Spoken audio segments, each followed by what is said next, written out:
Hello, this is Local Edition. I'm Leslie Leyton. The City of Buena Park is working on a strategic plan to help the homeless, and they're also working on a plan to spruce up Beach Boulevard. With us now is the Mayor of Buena Park, Dr. Elizabeth Swift, to talk about these and other things. Welcome.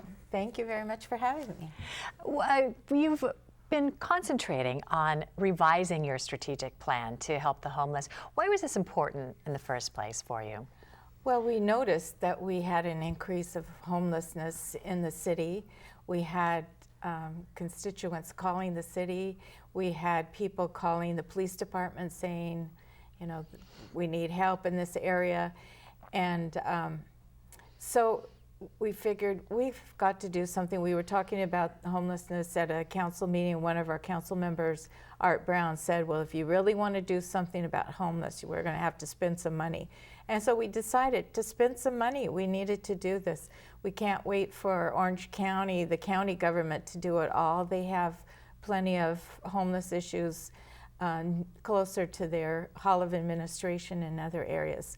It can be a very challenging issue to tackle because homelessness is as different as every individual who's out on the street. So how did you begin to develop your strategic plan to help? Well, we hired some experts, to tell you the truth. We hired Dr. Robert Marbut, who's from San Antonio. He's his whole career basically has been homelessness. He helped found a homeless shelter in San Antonio called Haven for Hope. My husband and I were able to go visit it. It helps 1,200 people a day.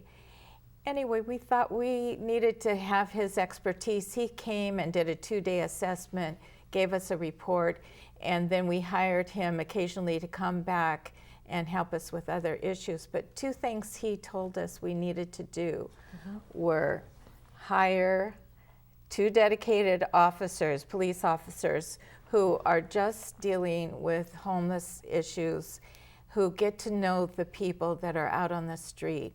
And building that relationship has made really a difference. And the second thing was to hire a company who could do the day-to-day intervention and casework. And so we hired CityNet, who is a company that's 501c3, also hired by several of our neighbors, Anaheim being one.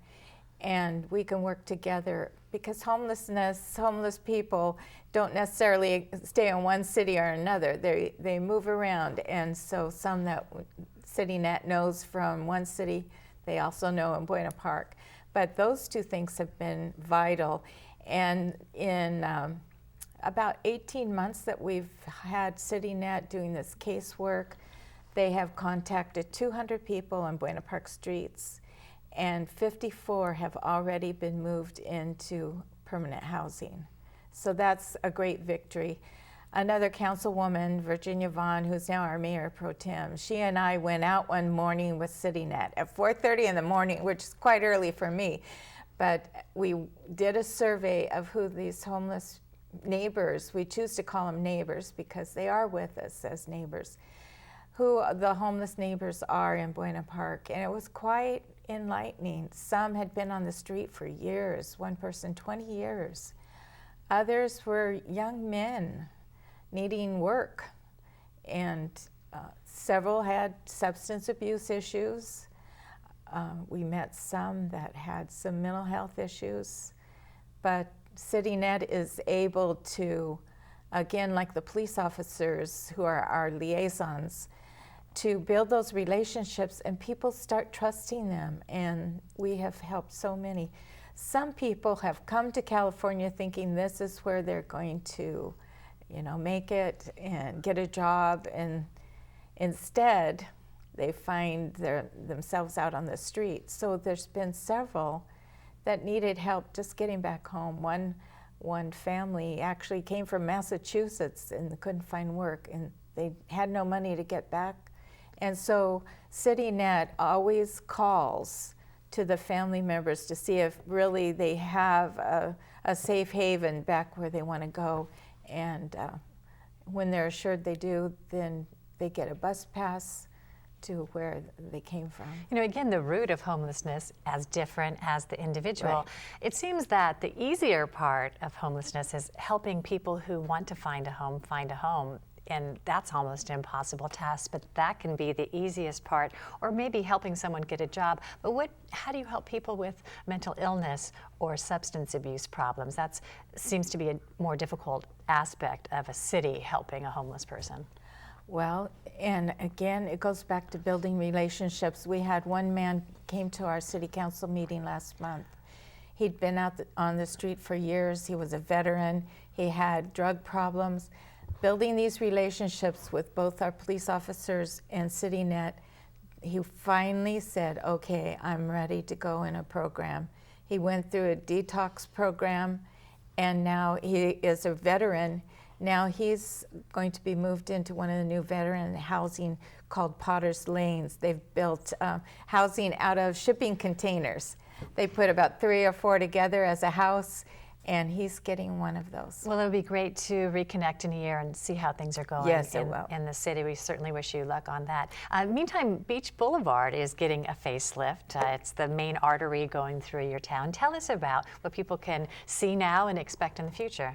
Well, what they will see now is new signage. They'll see very tall palm trees that have their trunks lighted. We'll see new landscaping. We've completed phase 1, which is the medians, so it looks very cheerful and bright and exciting. And in phase 2, we're going to do more landscaping along the side in front of businesses, and it really has spruced up the place, and it's interested other businesses in coming. We have Rock and Brews, a restaurant that opened up. We have, of course, Knott's Berry Farm is excited about that. But we have a new restaurant coming in too, Porto's Restaurant. Mm-hmm. It's a bakery and cafe started by a Cuban family. And when we announced that Porto's was coming to Buena Park, we had 70,000 likes in a 24-hour period on our Facebook page. Somewhere to go, something to do. But I don't know that they would have come had we left our drab median areas. But businesses are interested in coming to a place that looks nice and feels like there's something happening here. Yeah, sometimes that's what it takes, just get that little ball rolling into that direction. So it means a lot to the community. But that sort of thing, you know, the opening of Porto's, the opening, rejuvenating of Beach Boulevard, it also means a lot for the city as far as revenues and just overall a good place to be. It does, and we spent about $5 million on this rejuvenating of Beach Boulevard, but for instance, Porto's coming in, that's 200 permanent jobs, and not just waiting at the counter, but bakers and other artisans that will make very good money. And we have the Butterfly Pavilion, or Palladium rather, that's being built in what was the old Movie Land Wax Museum, another place that will have a couple hundred jobs.